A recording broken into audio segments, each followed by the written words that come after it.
நிறைய பணம் வர்றதுக்கும் வர்ற பணம் அனாவசிய செலவாகாம வீட்டுல தங்கறதுக்கும் ஒரு தாந்திரிக ரகசிய பரிகாரம். இது செய்ய வேண்டியது வெள்ளிக்கிழமை செய்யணும்.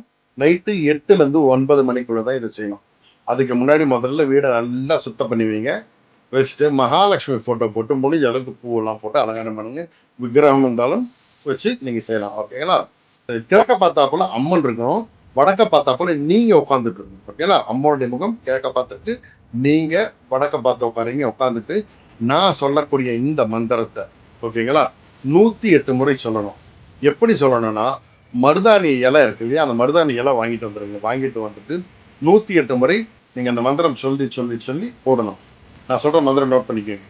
ஓம் ஸ்வர்ண தேவதாய வித்மகே விஷ்ணு பத்னீச்ச தீமகி தன்னோ மகாலட்சுமி பிரஜோதியார். இந்த காயத்ரி சொல்லி 108 முறை போடுங்க. போட்டுட்டு ஒரு பேரிச்சம்பழம் நைவேத்தியமா வச்சு கடைசியா பூஜை முடிச்சு அப்புறம் தூப தீபம் காமிச்சு அதை நீங்களே சாப்பிட்டுருங்க. அப்படியே அந்த இலையை கொண்டு போய் மரத்தடியில் தூக்கி போடுங்க. தொடர்ந்து செஞ்சுக்குவாங்க. நிறைய பணம் வரும். அனாவசிய செலவாக வீட்டில் தங்க. சார்